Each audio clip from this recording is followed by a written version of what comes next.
Halo semuanya, selamat datang di sesi bedah laporan kita kali ini. Hari ini kita bakal ngebongkar habis-habisan laporan tahunan 2025 dari salah satu raksasa properti kawasan industri di Indonesia, yaitu PT Pura Delta Lestari Tbk. Atau yang mungkin lebih kalian kenal dengan kode sahamnya, DMAS. Nah, tema utama kita hari ini tuh tentang ketangguhan. Kenapa?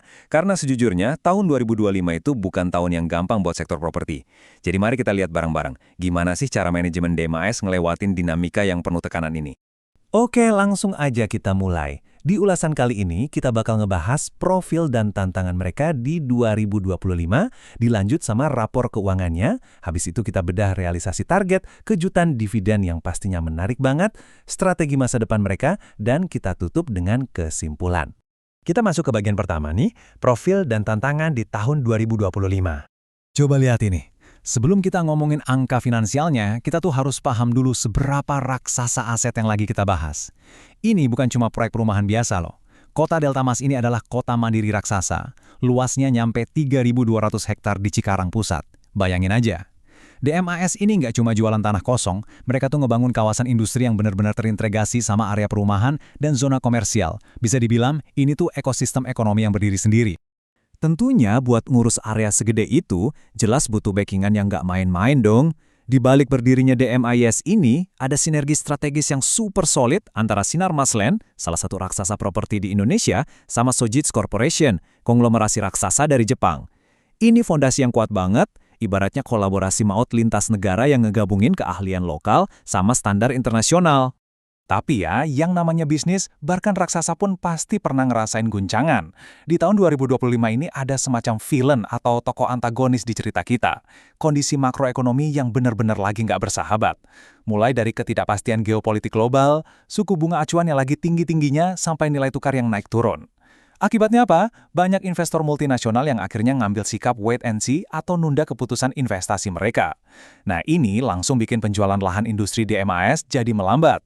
Ini alasan utamanya kenapa angka-angka yang bakal kita lihat abis ini lumayan tertekan.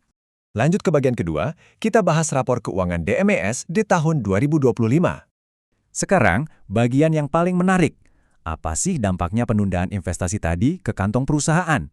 Mari kita bedah. Di tahun 2024, DMAS ini berhasil nyetak pendapatan sampai 2,03 triliun rupiah. Tapi, di 2025, angkanya merosot ke 1,31 triliun. Ada penurunan sekitar 35,60%. Berasa banget kan?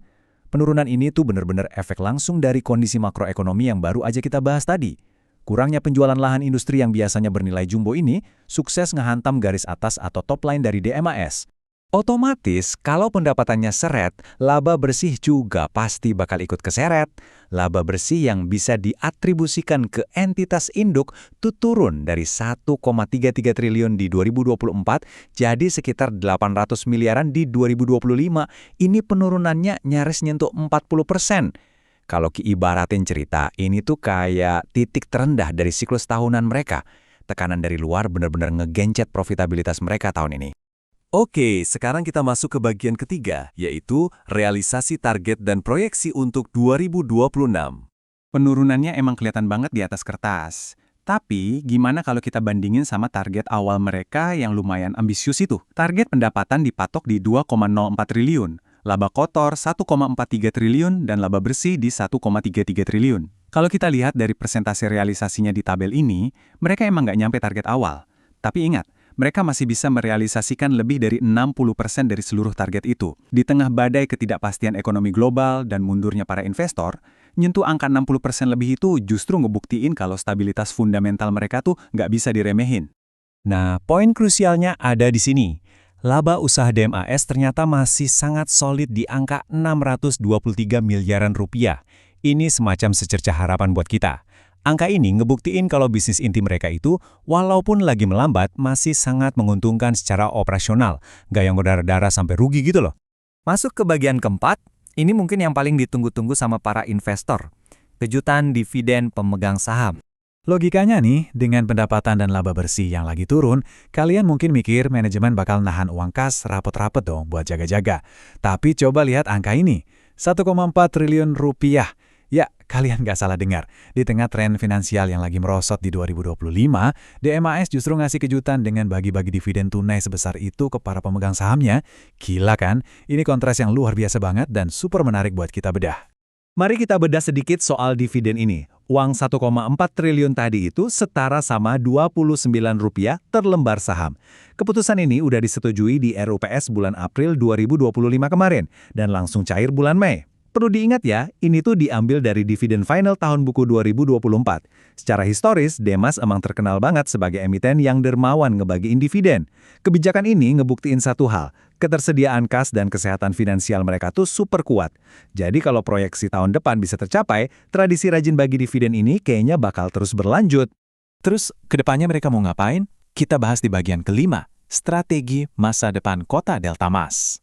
Ini dia jawaban dari manajemen respons tahun 2025 yang lesu. Manajemen DMAS berani masang target prapenjualan atau marketing sales yang sangat agresif buat tahun 2026, yaitu 2,08 triliun rupiah. Angka ini nunjukin optimisme yang tinggi banget. Buat mereka tahun 2025 ini tuh cuma sekedar polisi tidur atau speed bump sesaat.